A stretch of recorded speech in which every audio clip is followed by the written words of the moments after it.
Vamos a hablar del canon bíblico, pero para comenzar a hablar del canon, primero vamos a definir qué significa la palabra canon, de dónde proviene la palabra canon. La palabra canon proviene del griego y significa regla de medir o vara de medir. Posteriormente se acuña este término al canon bíblico porque la Biblia es nuestra norma de fe y conducta, por donde nosotros, los cristianos evangélicos, hijos de Dios, nacidos de nuevo, regimos nuestra vida, porque en ella nuestro Dios nos dice cómo debemos vivir, cómo debemos comportarnos, y por sobre todas las cosas nos muestra y nos revela el plan hermoso y poderoso de salvación que viene a través de la persona de nuestro Señor Jesucristo en el sacrificio que Él realizó en la cruz del Calvario. De tal manera que el canon bíblico se pudiera definir como el conjunto de libros inspirados. 66 libros inspirados. Cuando nosotros decimos o hacemos referencia a la palabra canon bíblico o al término canon bíblico, hablamos de los 66 libros inspirados que tenemos en la Biblia. La mayoría de nosotros utilizamos la versión Reina Valera del año 1960. Tenemos otras versiones muy buenas también que podemos consultar, como por ejemplo la Biblia de las Américas, es una versión muy buena. Tenemos la nueva versión internacional, que también son Biblias que podemos consultar. Pero entonces, para que tengamos presente, la palabra canon significa regla de medir o vara de medir, y el canon bíblico es el conjunto de libros inspirados. Entonces, amados hermanos en Cristo, me olvidé decirles que buscaran lápiz y papel, que tuvieran allí a la mano su Biblia, para que vayamos haciendo las correspondientes anotaciones, porque recordemos nosotros que esta es la hora del discipulado y estamos aprendiendo. Yo tengo aquí mis anotaciones, tengo mi Biblia a la derecha, mis anotaciones a la izquierda. Entonces vamos a hablar pues lo que el Señor quiere en esta hora que nosotros conversemos. Para hablar del canon bíblico primeramente inevitablemente tenemos que hablar del pueblo de Israel. Pero ¿por qué nosotros tenemos que hablar del pueblo de Israel para hablar del canon bíblico? Yo le voy a pedir que por favor busquen en sus Biblias el libro de la carta que el apóstol Pablo escribe a los romanos. En el capítulo 3 vamos a leer el versículo 1 y 2. La carta que el apóstol Pablo le escribe a los romanos, en el capítulo 3, versículo 1 y 2. Y dice la palabra de Dios de la siguiente manera: ¿Qué ventaja tiene pues el judío, o qué aprovecha la circuncisión? Dice el versículo 2, mucho, en todas maneras. Primero, ciertamente, que les ha sido confiada la palabra de Dios. Entonces, si vamos a hablar de la formación del canon bíblico, de cómo se formó la palabra de Dios, cómo llegó a nuestras manos estos maravillosos 66 libros, inevitablemente tenemos que hablar del pueblo de Israel. Conocer por lo menos la historia del pueblo de Israel, cómo se formó el pueblo de Israel. Voy a repetir el versículo 2 del capítulo 3. Mucho, en todas maneras. Primero, ciertamente, que les ha sido confiada la palabra de Dios. Entonces, al pueblo de Israel, Dios le confió su palabra. ¿Pero por qué le confió Dios la palabra al pueblo de Israel? Bueno, vamos a revisar un poco de historia. Yo le invito que, como ya usted tiene su Biblia a la mano, podamos por lo menos ojear para hacer un poco de historia o algo de recuento histórico sobre el pueblo de Israel.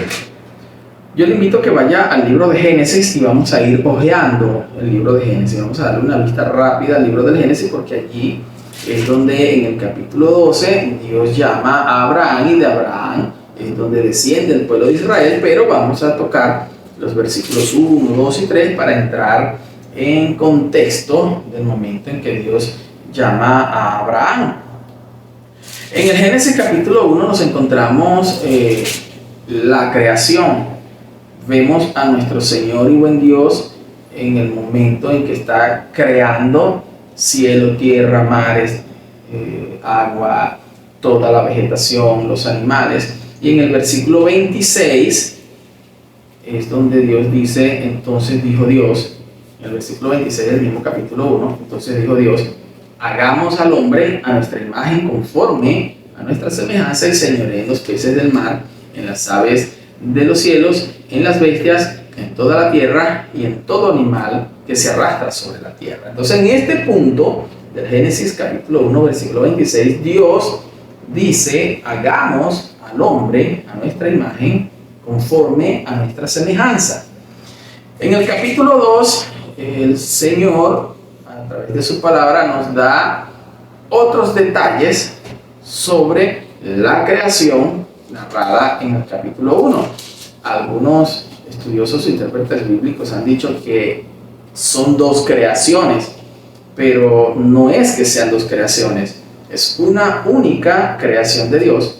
Pero en el capítulo 1 nos dan detalles de la creación y en el capítulo 2 nos amplían los detalles de esa creación narrada en el capítulo 1 en cuanto al hombre y a la mujer. Entonces en el capítulo 2, Dios forma a la mujer de la costilla de Adán. Podemos leer en los versículos del 18 al 24 cómo fue que Dios hizo caer en sueño al hombre, de la costilla del hombre forma a la mujer y la trae al hombre. En el capítulo 3 del Génesis nos encontramos el momento en que el diablo tienta a la mujer y ambos desobedecen a la orden expresa que Dios les había suministrado, que Dios les había dado, de no comer del árbol del conocimiento del bien y del mal, que estaba en el huerto del Edén. Ambos desobedecen al Señor y esto trae consecuencias muy, pero muy trágicas para ellos y por supuesto para la humanidad entera, porque la creación del hombre, Adán y Eva, de ellos desciende todo el resto de la humanidad. Entonces en el capítulo 3 nos narra la forma en que Adán y Eva desobedecen y las consecuencias de esa desobediencia.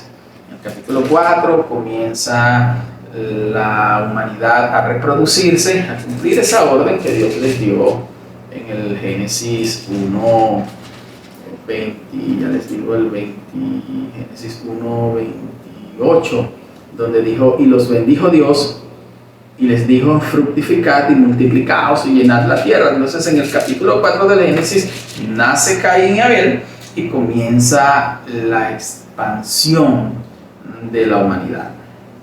El hombre comienza a multiplicarse, comienza a caminar a espaldas a Dios y llegamos al capítulo 6 donde Dios llama a Noé porque Noé halla gracia delante de los ojos de Dios y Dios lo llama para que haga el arca porque iba a acabar la tierra con un diluvio. Vemos cómo en el capítulo 6, 7 y 8 se ocurre el desenlace de este juicio de Dios para la humanidad y se salva Noé y su familia. En el capítulo 9, 10 y 11, y en el 10 hay algo de genealogía, en el 11 narra sobre la Torre de Babel, en el capítulo 12 es donde Dios llama a Abraham. Entonces Dios llama a Abraham y le dice que de él iba a nacer, Dios iba a hacer una nación grande. Le decía, sal, cuenta las estrellas del cielo. Si puedes contar las estrellas del cielo, entonces vas a poder contar la nación que va a descender, que va a salir de ti, tú vas a ser su padre. En el capítulo 12. Allí, en el resto de los capítulos 13, 14, 15, 16, hasta el final del Génesis, que termina con la muerte de Jacob, la muerte de José, cuando terminan en Egipto.